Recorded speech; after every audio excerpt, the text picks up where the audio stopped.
Hi, my name is Marty Levinson. Hi, I'm Marty Levinson. Welcome to the Northtown News Magazine. Hi, I'm Marty Levinson. Welcome to the Northtown News Magazine. To discover the identity of the real Marty Levinson, stay tuned to the Northtown News Magazine. Come on, baby, don't you wanna go? Come on, baby, don't you wanna go? Back to that lemon light city, sweet home Chicago. 2 is 4. Hi, I'm Marty Levinson. Welcome to the Northtown News Magazine. Well, that was the real Marty Levinson. Thanks. Hi, I'm Meyers. Welcome to the Northtown News Magazine, a presentation of my entire technical crew, Sonny and myself. Check us out on the web at www. You don't have to type in any W's, ntnm.org. Make sure you check the community policing site at caps24.org. If you're not involved in community policing in your neighborhood, you really should be. We really think it's a good idea. As far as the actual CAPS office in Chicago goes, I don't have any use for them. But I really like the idea of CAPS themselves, and I'm a big fan of the police officers. It is very important, okay, look, whoever you're involved with, you guys need to talk to the police, whether it's in Skokie or Wilmette or Glenview or wherever you're at. The fact is, talking to a group, a block club, an organization is not the right way to go about things. If you actually have contact with the policemen that patrol your beat, and they know the problems, then they're going to know. Just talking to a few people who says, well, contact us, not the police, is not going to get your message across. In the meantime, it is an honor and a privilege to have the person who co-hosts my twice a year, or our twice a year, shows on the election that we're hoping to do again about a couple of weeks before the election. We don't have the exact dates yet. We'll let you know. We're talking about somebody who is the leading election lawyer in the state of Illinois, whose ears should be burning right now from the things that Terry O'Brien said about him on our last show. We're talking about Jim Nally. Jim, how you doing? I'm doing well, and I'm not Marty Levinson. Definitely not. But you are an LLC. That's true. Okay. And by the way, Marty, hey, thanks. You did a great job. I really appreciate the haircut. Doesn't he look good? Yeah. Marty did good today. Anyway, thank you, Marty. I really appreciate it. And we'll be talking to you soon. After the election, we'll actually get to see a little more of Marty. Anyway, so you know what? I've been talking to these people. I've been talking to Jim McGing, who I think is coming on the show next time. I've been talking to, Terry O'Brien. They don't have any opponents. You have anything to do with any of that? A little bit. A little bit. Laws are out there for a reason, and you have to follow the proper procedures. And when you don't, you have to be prepared that somebody's going to call you on it. So.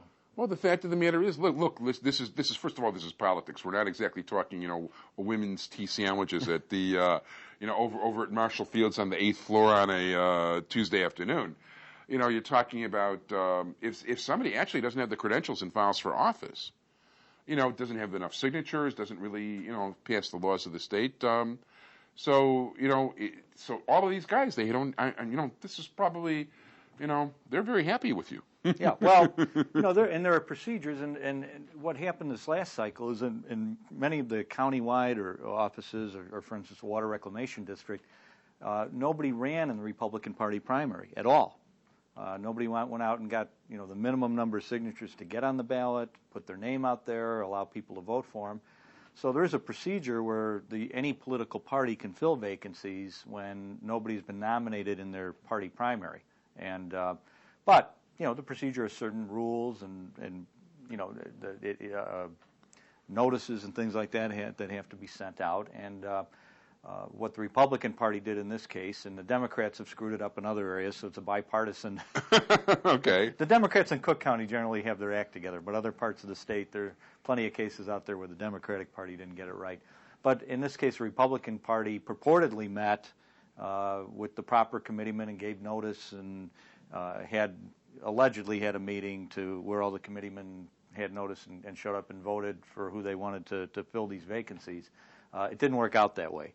When we looked at the paperwork and saw that they had just ignored, I don't know if they even realized what the rules were, or they knew what they were and they chose not to follow them. but there were a lot of technical issues. For instance, there has to be, after a nomination is filled by a political party by the committeeman meeting, within 3 days of that happening, that information has to be conveyed to the election authority, in this case the Cook County clerk, to say, hey, we met, and within 3 days of that meeting, here's the results, here are the people that we have chosen to fill these. That's one of the many errors that were made in trying to fill a lot of these vacancies and nominations. So we filed objections on a number of these candidates who were not properly nominated to fill these vacancies, and the electoral board met and decided that we were correct and they hadn't followed the proper procedures and they were taken off the ballot. You know, if you ask me, it's very simple. If they first of all, they know themselves that they're not winning these elections. There's no ifs, ands, or buts about it. And if somebody was really serious about wanting to at least even make a try or whatever, he would have definitely filed in the primary. I mean, you put your name in the primary, you get 10 votes, and nobody else has 10 votes. You've won. You're on the ballot automatically. If they're not serious enough to even make an effort to be on the ballot, it's kind of ridiculous. It really is. Well, and you know what? There should be, I think there should be a difference between people who go out and, first of all, demonstrate they have a modicum of support in the community by getting whatever the signatures they need. Yeah. If you need 500 signatures, going out and taking the time to get 500 registered voters to sign a petition for you. That shows a commitment on your part in terms of, yeah, I'm really serious about doing this. And, it shows that there are people in the community who take a look at you and say, well, you look okay, you might make a good commissioner or whatever it is. And then put your name on the ballot and allow people to say, yes, I want to vote for this person because I've heard about them or read about them and I know where they stand on issues and I think I agree with them. Yeah, I think a serious candidate really starts early on. And there's no question that the people even who were nominated here were knocked off the ballot weren't real candidates in the first place. I mean, I guess they were real candidates in the fact that they would have been on the ballot. And I definitely would have avoided punching their names. Well, but, if they'd gone about it the normal way by going out and getting the people involved and getting the voters involved, but, when the process here where nobody actually did that is that a small group of committeemen are then meeting and choosing people, yeah, the rules should be more stringent because, they aren't representing the traditional democratic process of getting signatures, showing support, getting your name on the ballot, getting votes of people who are supporting you as a candidate. So, and that's why there are a number of very strict rules about how this has to be done. And when you don't do it right, you have to be prepared for somebody to say, hey, you didn't do this right, and we're going to knock you off the ballot. No, absolutely. And you know what? This is like, playing cards, Hoyles, the rules and all that. These guys, the rules are there going in. And there's a lot at stake. I mean, we're talking about, people running for major offices in Cook County. So, you should demonstrate that you understand the rules to get on the ballot, if for nothing more than to say, look, I'm intelligent enough to understand how to get myself on the ballot as a candidate, so therefore it demonstrates maybe I'm intelligent enough that I could actually do the job I'm running for. Yeah, if you can't get a simple set of rules right, I mean, what's going on here? I mean, I'm really going to trust you to run against, to be my next judge or commissioner of the Water Reclamation District or whatever. Yeah, so voters in Cook County for many of these offices, there are going to be some contested offices countywide where people did run in the primary, but, for instance, sheriff, I know there will be a contested race. Tom Dart's running and he has an opponent. Right, but I do plan on voting for Dart as many times as my local election judges will allow. Well, Tom has a very distinguished career as a state legislator, and he's been working in the sheriff's office as chief of staff. Yeah, he's really got all the background. This guy. I mean, he is. If you had to fill out a resume that exactly fills what you're looking for in a guy to be sheriff, he's got it. Yeah, and he understood. He chaired one of the judiciary committees when he was in Springfield. So state's attorney's office. He was a former state's attorney. He's very familiar assistant with sheriff. The criminal justice system. Yeah. And I think he's got some innovative ideas, for the job.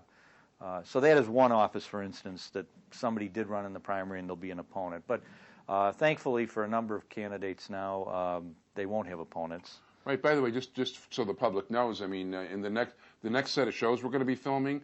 We invited both Tony Pareka and Stroger. Todd Stroger. Right. Yeah. And we're hoping, as a matter of fact, we're hoping that they will solve the issue together on the air, trial by combat. Make that a pay-per-view, huh? That's what we're, yeah, absolutely. But they both have been invited already, as a matter of fact, and we hope they'll both come on. Well, there are going to be some very interesting races coming up, and obviously you've got a governor's race, and you've got all the statewide offices being contested. That'll be a very big race, as a matter of fact, and that gets more interesting all the time, as a matter of fact. Well, today, okay, we film about 2-3 weeks before this actually hits the air, but actually in this case about 3 weeks before it hits the air, but and there'll be more development since then. So many, I'm trying to figure out who's going to do what or whatever. It's like, I've obviously said on the air, and by the way, I speak for me, I don't speak for Jim, or Sonny, and it's meant I know sometimes I see the look on Sonny's face when I say certain things on the air, and if he had a gun, and actually, the problem would be is then he's got to get in front of the camera after he kills me and do the rest of the show. I don't think he wants to do that. He's more comfortable behind the camera. He just said he doesn't. Okay, but the idea of shooting me has definitely entered his mind when I say certain things. And he's really smiling now. I definitely hit the right nerve. But the fact of the matter is that in my mind, I'm not a Blagojevich fan at all. I really, I've got a friend across the street, and I don't understand what he, the reason he wants to vote for Blagojevich, and being Jewish, okay, you're not Jewish, I am. Just that whole business with the Hate Crimes Commission and all the rest of it should be enough to turn every single Jewish voter off him. But you know what? That didn't bother him. Okay, he's got his vote just same everybody else does. That's fine. But you know what? The reason he wants to vote for Blagojevich is because as he was watching Blagojevich exit White Sox Park, okay, during the World Series, last fall, Blagojevich said, okay, I'm at White Sox Park, but I'm really a Cub fan. Which to me is the kind of glib statement. It's like, okay, I don't want the Cubs fans to get turned off on me. I am a North Sider. That's where I'm going to get a lot of votes. It's like, what kind of meaning is there to that statement? I mean, that's the reason you're going to vote for somebody for governor? Okay. I'm a Cubs fan, so I didn't see that. I tried to not watch a lot of that World Series. That's still a very painful thing. Well, I will say also as a Cub fan, okay, I thank God I was in Cleveland visiting my brother at Tulsa Shiva, for those of you who know what Tulsa Shiva is. And the first I heard of what happened in the World Series, I was at the Hopkins Airport in Cleveland on my way flying back to Chicago the day after Game 4. And as I was entering the Southwest Terminal, there was a newsstand just before that said, White Sox sweep. And I was like, really? So I can honestly say I didn't watch a minute. And you know what? That's fine. Well, I watch parts of it. And I will say this. I have a lot of friends who are dyed-in-the-wool Sox fans, just like you and I are dyed-in-the-wool Cubs fans. I was happy for them, because I know what it would mean to you and I if our team ever did that. I don't hate the Sox. I'm just not a fan. Yeah. I'll tell you who I objected to the most is I've got another friend who's a Cub fan. And you know what? If you're watching, get pissed at me. Go ahead. Okay. You know what? He got a ticket to the first night game. I really wanted to sell it. I was short money. I could have got a lot of money for that ticket. Okay. He says, you sell that ticket, we're never friends again. So we went. Of course, it rained after 3 innings. Got rained out. But we went, okay? And all of a sudden, I come back from Cleveland, and he said, you know what? We won. And it's sort of like, what you mean we, white man? What the hell are you talking about? We? You're a Cub fan. I never heard you say a good word about the White Sox in your life, buddy. And I'm not saying his name is not Buddy. Okay? And that is what I mind. You know what? The guy crosses the tracks that quick to be a fan. You know what? I'm not sorry. My brother, well, actually, forget my brother, my nephew I love. He's a great kid. Okay, so he got to smile. I'm happy for him. I wish when I was his age, I would have been able to experience the same thing with Billy Williams and Ernie Banks. Well, you know what? I respect the real White Sox fans who were fans, and they stuck with their team. Yeah, I give them a lot of credit. I agree. And they had a lot of bad years, just like we of Cub fans have had a lot of bad years. And, their number finally came up, and I was happy for those people because hopefully our number will come up at some point before you and I depart this earth. Yeah, I sure hope so. I mean, you know what? When I read about won't be this year. No, you know what? I just read about, there was somebody not that long ago. I mean, we're talking like 98 years now. I read about some guy who was like 96, or even if a guy was 98, you remember that? Right. I mean, anybody who would remember would have to be over 100 years old now. And way over. And I don't think there's too many people like that anymore. No. I don't think there's too many people can actually point to that as something that I was there, I remember when this happened. You know what? And based on what the World Series shows, I used to like to look in the Sporting News. I used to get the Sporting News books when the Sporting News was like the paper of record at one time for baseball and all that. And I see what the World Series shares were. You know, I don't know what now it's like unbelievable amounts of money. Oh yeah. Okay, then it might not even be $1,000 in those days. How many people actually showed up at the game? Yeah. You know, the question is, was Federal Park where the Cubs played? You know, before Wrigley Field, were they even sold out for that? Yeah, I mean, you know, there are plenty of situations where, you know, you could go back not that long ago, within 30 years at least, and there were World Series games where every seat wasn't taken. And by the way, just in case, because I know Billy Williams lives in Chicago, just in case you're watching the show, I really want to have you on, okay? You're still my favorite player. I was there Billy Williams Day, okay? You have no idea what a big fan I was. I really want to get you on the show, okay? So if you see this, check it at the end. Maybe I'll send you a postcard or whatever. Anyway, we'd love to have you on the show. He was my favorite player growing up, too. And I didn't know that. I had a chance to meet him last year, and I had a rookie card that he signed for me. I've had this rookie card for years, you know, because he was my favorite player. And I had a chance to meet him. I said, would you mind signing? He was very friendly, very gracious. He was always a gentleman. It would be great to have him on the show, though. I bet he'd love to have him on. He's some great stories, I'm sure. I'm sure he would. You know what? It's like, even if the Cubs lost, if Billy Williams had a good day, that was my, and he had good days most days. He wasn't the problem with the Cubs. But, could probably use him now. They could, I think so. Even at his age. Well, I tell you, he had the sweetest swing in those lines. You know, I patterned myself after him. I used to hit line drives, not as well as he did, but I was a line drive hitter. You know, I never lofted the ball in the air. I just, you know, tried to meet the ball head on and just, you know, like hit it as hard as I could and just line drive it. Unfortunately, I wasn't as fast as he was. I wasn't as good a fielder. I couldn't catch or throw as well as he could. But other than that, I hit decent line drives. Well, it was good to aspire to him. He was a good standard to try to meet. No, he definitely, in pre-steroids, he hit 426 homers. Yeah, and think about that. I mean, you know, nowadays, a lot of these players are called into question, and you wonder what the records really mean anymore. But certainly you go back in that era, Ernie Banks and Billy Williams and Santo, and, you know, that was not an issue with any of those guys. No, and you know what? One thing, as long as we're getting off the subject here of politics, which is okay, because I kind of enjoy the Cubs and baseball, the fact of the matter is, I got to tell you something. When they're talking about all the steroid stuff now and Bobby Bonds, it's like Major League Baseball didn't know that some of these guys might be taking steroids. I mean, when I was watching the Olympics, you know, and I would see these people with physiques that are not natural, muscular people beyond belief, and these were the women sprinters. Yeah. You know, it's like they knew, you know. But you know what? With the increased homer totals and increased attendance that were coming about as a result of steroids, they didn't care. Now that it's not popular, they want to start coming down on these guys. I don't have any use for the ownership of them. And as far as changing any records go, you know what? Too bad. Okay, this guy hit that many homers. You allowed it. It was legal. You know, steroids weren't even illegal in baseball. And one of the problems is we talked about growing up as kids where we did, you know, idolize these players and followed them and, you know, patterned yourself after them and tried to hit like them. And the problem that I think you're facing now is with the people who have been using steroids or these other substances, that's trickling down too in the college and even the high school level where kids are getting into that because, well, you know, I want to be like Barry Bonds or somebody. Well, you know, that's how they're looking at it. So that's right. It's become a problem that isn't just Major League Baseball's problem because it's going to all levels of sports now. Where I'm sure it's not going to be long before there's going to be testing at the high school level and, you know, college level for the same types of things. Yeah, I agree, and you know what? I would welcome that because I think that, you know, like just do things naturally. Let everybody have a level playing field.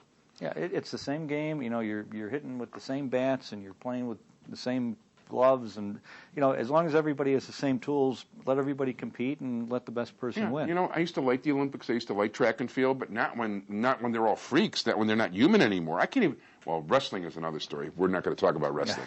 Yeah. But you know what? Let's get back to politics for a bit. Speaking of wrestling. So by the way, that is politics.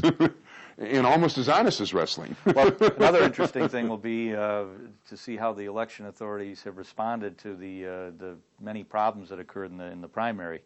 Now, people should know that you know, with all the problems in the primary, okay, Jim was actually there counting the ballots and dealing with the new voting machine. So why don't you give us a reminder? Election day became election week this year because the final ballots were not counted till literally a week after election day. just because of all the technical snafus that occurred and people not being familiar with the equipment, and it was a combination of a lot of different things. One of the biggest problems was there was a dual system, as you know, because there were touchscreen, voting machines, and then the majority of the machines were the optical scan where you filled in the oval. And where a lot of the problem occurred was there was supposed to be a procedure where they would merge the data from the touchscreen machines with the data from the optical scan. And there were all sorts of both technical problems and people simply not knowing how to do that properly.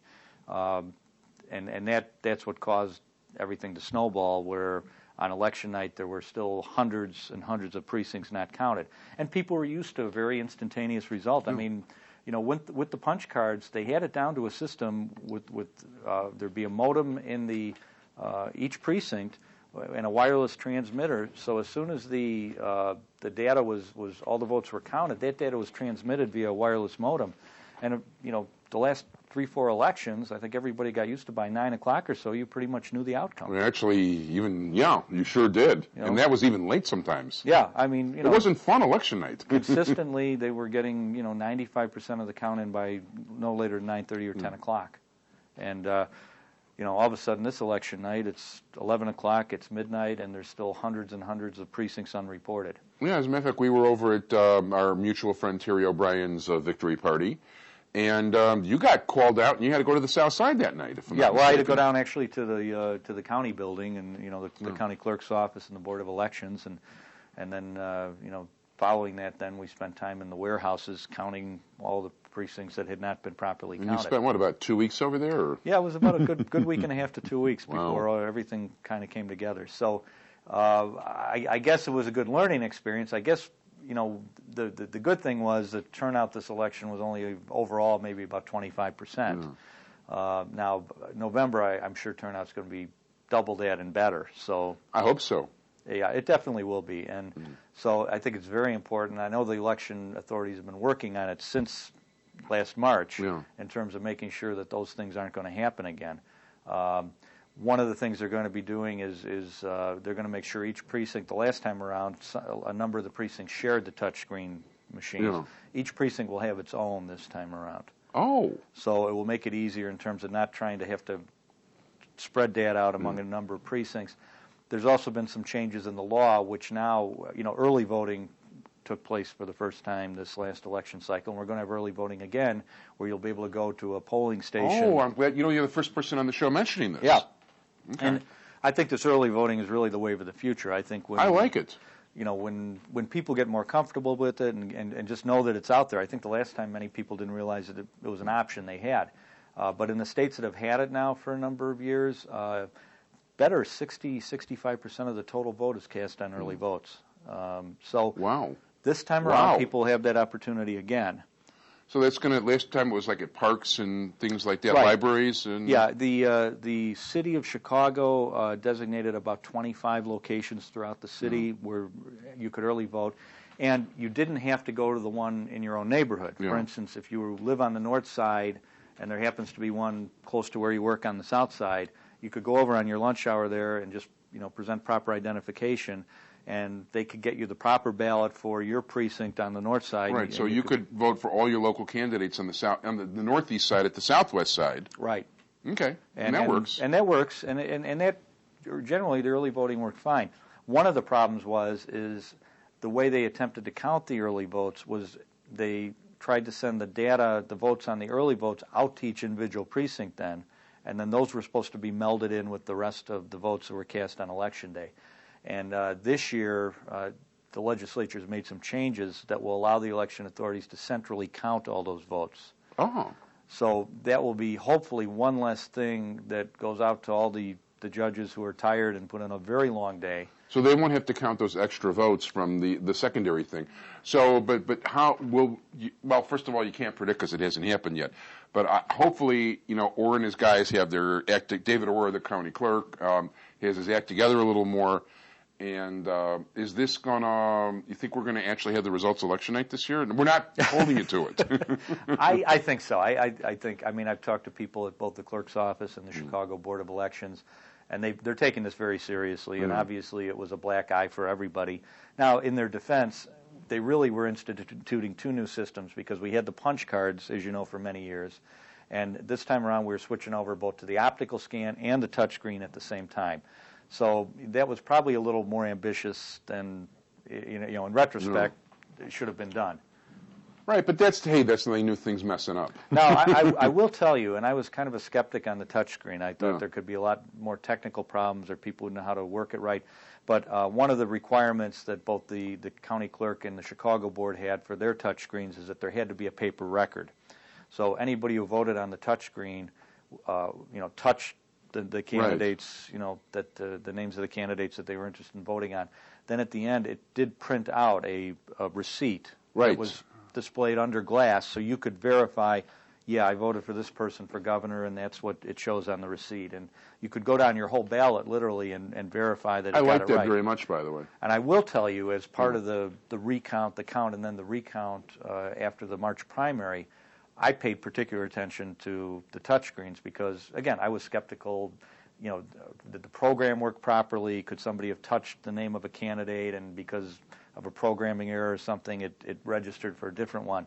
And on the recounts that were done on the touchscreens that I observed, they were almost flawless. I mean, they compared the printed receipt with the totals that came off the touchscreen.